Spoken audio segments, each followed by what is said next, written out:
नमो नमः। भवतां सर्वेषां स्वागतम्। मम नाम डॉक्टर आशुतोषः। आइए संस्कृत की कुछ बात करते हैं। प्रथम वर्ष में एक बिंदु है और वह है संस्कृत अनुवाद का। संस्कृत भाषा में अनुवाद अर्थात हिंदी के वाक्यों को संस्कृत में अनुवाद करना, यह 10 नंबर का बिंदु है। और संस्कृत भाषा में अनुवाद करना एक विद्यार्थी को आना ही चाहिए। संस्कृत भाषा में अनुवाद के दृष्टिकोण में यदि हम बात करते हैं तो संस्कृत भाषा का अनुवाद अर्थात आपको कारक के नियम आने चाहिए, आपके धातु रूप, शब्द रूप, और इसी प्रकार से उनको आपस में जोड़ने के लिए जिन शब्दों का प्रयोग होता है उन शब्द कोशों के अर्थात शब्द का वह कोश आपके अंदर होना चाहिए। मैं ये मानता हूँ कि एक विद्यार्थी को इस शब्दकोश के निर्माण में समय लगता है। ये निर्माण एक दिन में या कुछ समय में नहीं होता। जब हम संस्कृत का बारंबार अभ्यास करते हैं अर्थात बार बार उसके लिए अभ्यास करते हैं तो धीमे धीमे इस शब्दकोश का निर्माण होना शुरू होता है। संस्कृत अनुवाद को बेहतरीन तरीके से करने के लिए हमें सबसे पहले संस्कृत भाषा के शब्दकोश को सुदृढ़ बनाना होगा, और उस शब्दकोश को सुदृढ़ बनाने के साथ साथ हमें संस्कृत के वाक्य निर्माण में जिन नियमों को जानना चाहिए उन नियमों को जानने के लिए भी प्रयास करना होगा। संस्कृत अनुवाद सीखने के लिए कई सारे उपाय हैं। आप उन उपायों के माध्यम से संस्कृत अनुवाद को सीख सकते हैं। एक अच्छा उपाय है जिसको कि मैं अपने विद्यार्थियों को ज़रूर कहता हूं कि आप इस पुस्तक के माध्यम से संस्कृत अनुवाद और संस्कृत के उस शब्दकोश के निर्माण में महत्वपूर्ण भूमिका निभा सकते हैं। तो उसके रूप में डॉक्टर कपिल देव द्विवेदी द्वारा लिखित एक पुस्तक जिसके 3 अलग अलग भाग हैं। पहला भाग है प्रारंभिक रचनानुवाद कौमुदी, दूसरा भाग है रचनानुवाद कौमुदी, और तीसरा है प्रौढ़ रचनानुवाद कौमुदी।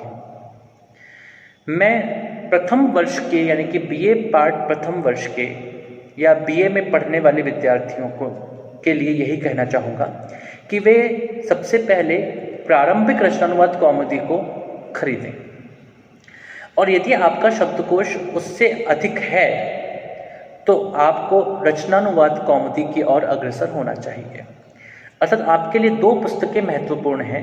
पहली प्रारंभिक रचनानुवाद कौमुदी और दूसरी है रचनानुवाद कौमुदी। इस पुस्तक में प्रारंभिक रचनानुवाद कौमुदी में 30 अभ्यास हैं और रचनानुवाद कौमुदी में कुल 60 अभ्यास हैं, और इन अभ्यासों के माध्यम से व्याकरण के नियमों को बताते हुए स्वयं शब्दकोश के निर्माण की ओर एक विद्यार्थी को अग्रसर किया जाता है। हम किस प्रकार से इसके माध्यम से अनुवाद को सीख सकते हैं, थोड़ी चर्चा उसके बारे में करते हैं। देखिए, जैसे कि हमें सबसे पहले अकारांत शब्दों को समझना चाहिए। अकारांत के अंदर पुल्लिंग और नपुंसकलिंग 2 तरह के शब्द आएंगे, जैसे रामः, विद्यालयः, लक्ष्मणः, भरतः, आशुतोषः, रमेशः। इस प्रकार के अकारांत पुल्लिंग शब्दों को हम सबसे पहले समझें, और उसके बाद में अकारांत नपुंसकलिंग शब्दों को समझें, और उसके पश्चात आकारांत स्त्रीलिंग शब्दों को समझने का प्रयास करें। तो जो क्रमिकता मैं आपको बता रहा हूँ लगभग वैसी ही क्रमिकता उस पुस्तक में भी आपको पढ़ने को मिलेगी, और इसके माध्यम से इसके साथ साथ आपको यह भी जानने को मिलेगा कि इन वाक्यों को यानी कि बनाया कैसे जाए। अर्थात जो हमने अकारांत पुल्लिंग, अकारांत नपुंसकलिंग या आकारांत स्त्रीलिंग शब्दों को पढ़ा है उसमें हम किस प्रकार से वाक्य को प्रयोग करने के लिए क्रियाओं का प्रयोग करें, क्योंकि केवल कर्ता के माध्यम से वाक्य नहीं बनते। वाक्य निर्माण के लिए कम से कम हमारे पास कर्ता और क्रिया ये तो होने ही चाहिए, तो हम उसे पूर्ण वाक्य कह सकते हैं। जैसे रामः गच्छति, रामः कर्ता है, गच्छति क्रिया है। जब हम कर्ता को और क्रिया को समझ लेते हैं, कर्ता और क्रिया को जान लेते हैं, तो उसके माध्यम से हम कर्ता और क्रिया के द्वारा वाक्य निर्माण भी शुरू कर लेते हैं। लता अस्ति, रमा पठति, भवान गच्छति, अहम गच्छामि। इन वाक्यों में मैंने केवल कर्ता और क्रिया का प्रयोग किया है, लेकिन जब हम कर्ता और क्रिया का प्रयोग करते हैं तो उसके भी नियम है। 3 पुरुष हैं, प्रथम पुरुष, मध्यम पुरुष, उत्तम पुरुष। उत्तम पुरुष अर्थात मैं, यानी कि वक्ता, जो भी बोल रहा है। जब आप वक्ता होंगे, आप बोल रहे होंगे, तो आप अपने आप के लिए उत्तम पुरुष का प्रयोग करेंगे, यानी अहम का प्रयोग करेंगे। और अहम के साथ में अहम, आवाम, वयम, ये एक वचन, द्विवचन और बहुवचन। तो अहम, आवाम, वयम का जब हम प्रयोग करेंगे तो उसके साथ में उत्तम पुरुष की क्रिया प्रयोग करने से पठामि, पठावः, पठामः। अहम पठामि, आवाम पठावः, वयम पठामः। अहम गच्छामि, आवाम गच्छावः, वयम गच्छामः। इसी प्रकार से जब हम मध्यम पुरुष की ओर आते हैं तो मध्यम पुरुष का तात्पर्य होता है कि मध्यम पुरुष अर्थात सुनने वाला। जैसे अभी मैं बोल रहा हूँ तो मैं अहम अपने लिए प्रयोग करूँगा, और आप सुनने वाले हैं तो आप अपने लिए, मैं आपको जब बोलूँगा तो वह क्या होगा, वह होगा मध्यम पुरुष। मध्यम पुरुष के कर्ता कौन कौन से होते हैं, तो त्वम, युवाम, यूयम। त्वम गच्छसि, त्वम लिखसि, अर्थात तुम लिखते हो, तुम जाते हो। इसी का एक वचन, द्विवचन, बहुवचन का प्रयोग कैसे होगा, तो गच्छसि, गच्छथः, गच्छथ। तो त्वम गच्छसि, युवाम गच्छथः, यूयम गच्छथ। त्वम पठसि, युवाम पठतः, यूयम पठत। तो हमने यहाँ पर देखा कि जो वक्ता है स्वयं के लिए जब प्रयोग करेगा तो वह मैं अर्थात अहम, आवाम, वयम इस तरह का प्रयोग करेगा। और जब सुनने वाले को, सामने वाले के लिए कुछ बोलेगा तो वह तुम अर्थात त्वम, युवाम, यूयम का प्रयोग करेगा। और क्रियाओं का प्रयोग भी उसी के अनुसार किया जाएगा। अब इन दो के अलावा अर्थात उत्तम पुरुष और मध्यम पुरुष के अलावा जितने भी शब्द बच गए हैं, चाहे वो कोई संज्ञा हो, चाहे वो कोई सर्वनाम हो, वे सब के सब प्रथम पुरुष, जिसमें अन्य पुरुष भी कहा जाता है, उस प्रथम पुरुष में आएंगे।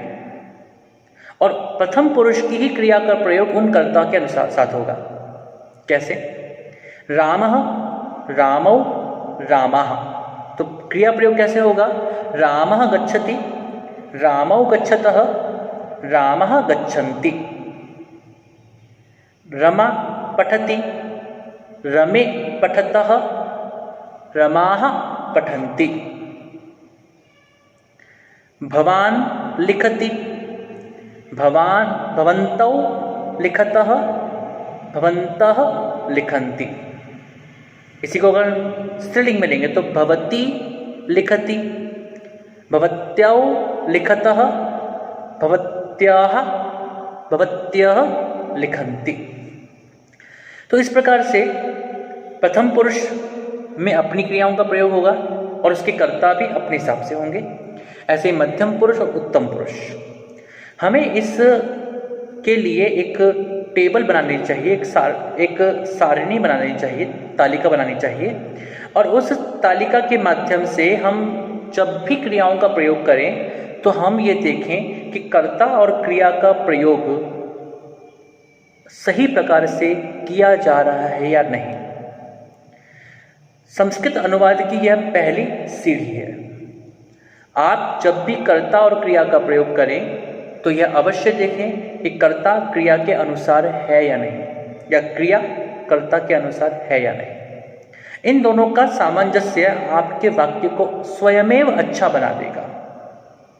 तो संस्कृत अनुवाद की पहली सीढ़ी के रूप में मेरा आप सबसे इतना सा ही निवेदन है कि आप सब कर्ता और क्रिया के समुचित प्रयोग को सीखें, और जब आप ऐसा कर पाएंगे तो आपका वाक्य बनना शुरू हो जाएगा, और उसके बाद हम उसमें कर्म, करण, संप्रदान, अपादान, संबंध, अधिकरण या किसी अव्यय को या इसी प्रकार से किन्हीं अन्य शब्दों को, किसी प्रकार के शब्दों को प्रयोग करते हुए उस वाक्य को विस्तार प्रदान कर सकेंगे।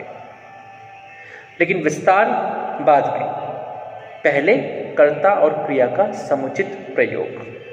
तो आप इसके लिए अभ्यास करें और कर्ता और क्रिया को अच्छी प्रकार से, सामंजस्यपूर्ण तरीके से, समुचित तरीके से इसका प्रयोग करने के लिए लगातार अभ्यास करें, क्योंकि अभ्यास के माध्यम से ही आप भाषा के इन सोपानों को सुदृढ़ता के साथ समझते हुए आगे बढ़ सकेंगे।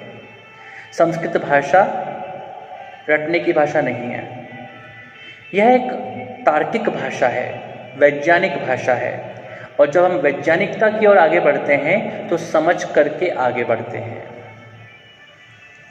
आप लगातार प्रयास करें, अभ्यास करें। भवद्भ्यः धन्यवादः। नमो नमः। शुभमस्तु।